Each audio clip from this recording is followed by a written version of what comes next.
خدائے وحد رب ذوالجلال کا کرم، رحم اور فضل تمام مسیحیوں کے ساتھ ہو۔ اور آج میں اس بات کو احاطہ کروں گا، یسوع مسیح نے حکم صادر کیا اپنے شاگردوں سے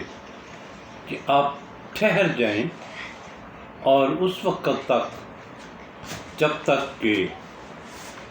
میرے باپ کا کیا ہوا وعدہ پورا نہ ہو۔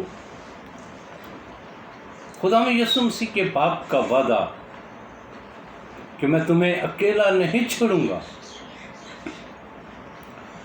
اور 40 دن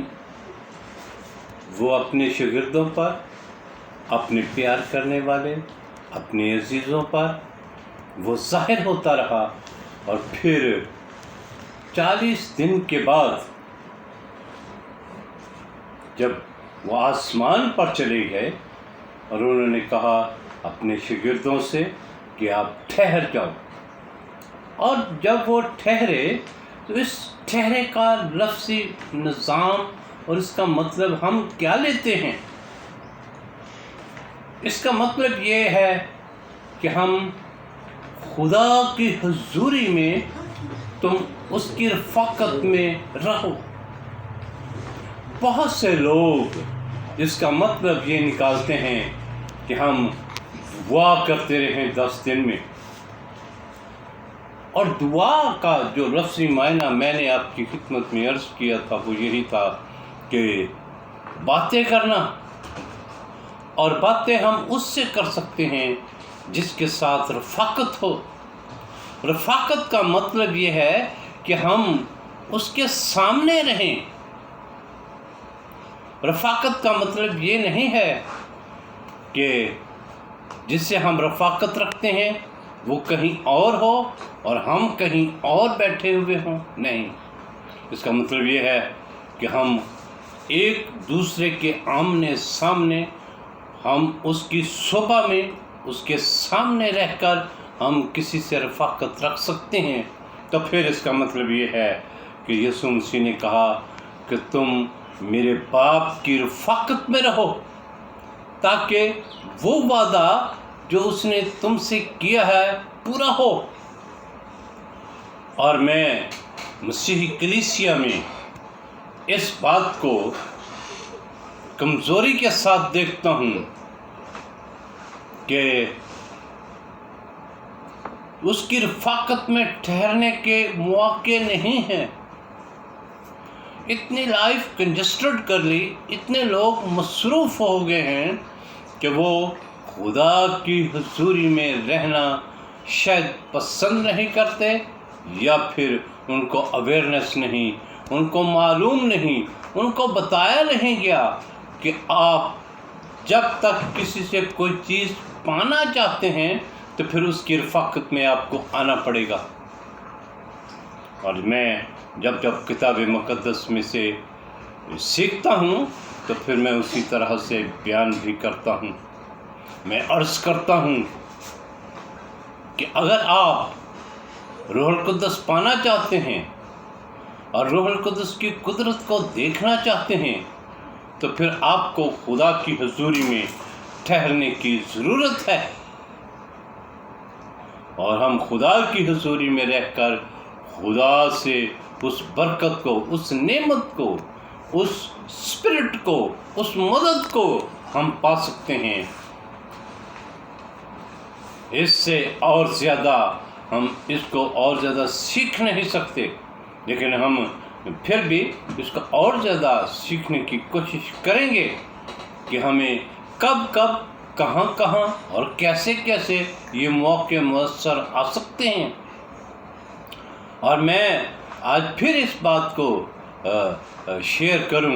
کہ بہت سے لوگ اس بات کو خوب چرچا کرتے ہیں کہ جس طرح یوحنا بپتسمہ دیتا تھا ڈپ کا اور وہ بیپٹائز کرتا تھا، اسی طرح سے آپ بھی بپتسمہ لیں اور پھر آپ کو روح القدس ملے گا۔ کیا ہمارا ایمان جو ہے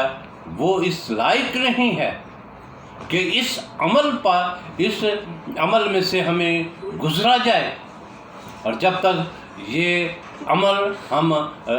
ریپلائز نہیں کرتے، ہم جب تک اس پر عمل نہیں کرتے، اس وقت تک ہم روح القدس نہیں پا سکتے۔ میرا سوال آج بڑا سخت ہے، یسوع مسیح نے جس طرح سے یوحنا نے بپتسمہ دیا، کیا یسوع مسیح نے اس طرح سے اپنے شاگردوں کو بپتسمہ دیا؟ بڑا سوال ہے۔ یہ لکھا ہے جی کتاب مقدس میں، یہ لکھا ہے جی انجیل میں، یہ مرکز میں لکھا ہے، یہ لوکا میں لکھا ہے، یہ اس طرح سے لکھا ہے، یہ اعمال کی کتاب میں اس طرح سے لکھا ہے، تو پھر ہمیں بھی اسی طرح سے کرنا چاہیے۔ لیکن یاد رہے، ہر ایک نبی کا جو اس دنیا میں آیا، اس کا ایک اپنا طریقہ کار تھا، اور اس نے وقت کی نزاکت اور وقت کے اور حالات کے مطابق اپنی تعلیم کو بیان کیا اور خدا کے احکام کو سنایا۔ لیکن یسوع مسیح نہ صرف نبی تھا، بلکہ وہ خدا کا بیٹا تھا، اور اس کو یہ ضرورت نہیں تھی کہ جو اس کے پیچھے آئے، جو اس پر ایمان لے آئے، اس کو بھی بیپٹائز ہونا چاہیے۔ تو پھر میرا سوال یہ بھی بنتا ہے کہ اگر ہم آج خدا پر بھروسہ، خدا پر ایمان رکھتے ہیں اور خدا کے بیٹے یسوع مسیح پر ایمان رکھتے ہیں، تو پھر کیا ہمیں بھی اسی طرح سے بیپٹائز ہونے کی ضرورت ہے؟ اور میں کتاب مقدس میں سے جب اس کو سیکھتا ہوں تو اس کا مطلب یہ ہے کہ ہمیں یسوع مسیح کی پیروی کرنی چاہیے، ہمیں یسوع مسیح کے احکام کی بجا آوری کرنی ہے۔ ہم نے تمام ان نبیوں کی بجا آوری نہیں کرنی، تمام ان نبیوں کے بتائے ہوئے طریقوں پر چلنے کی ہمیں ضرورت نہیں ہے، کیونکہ ہمارا نجات دہندہ، ہمارا جو یسوع مسیح ہے، وہ خداوند ہے، اور خدا جیسی اس میں حکمت موجود ہے۔ وہ اختیار رکھتا ہے ہمارے گناہوں کو معاف کر دینے سے۔ اور جب ہم یسوع مسیح پر ایمان لے آتے ہیں تو پھر یاد رکھیں کہ وہ ہمارے گناہ معاف کر دیتا ہے، اور جب ہم اس پر ایمان، یقین، توکل اور بھروسہ رکھتے ہیں کہ یہی ہمارا نجات دہندہ ہے، اس نے ہمارے لیے خون بہایا ہے، تو پھر ہمیں خدا کے حضور قبولیت اور مقبولیت ہوتی ہے۔ خدا آپ کو کثرت سے برکت دے۔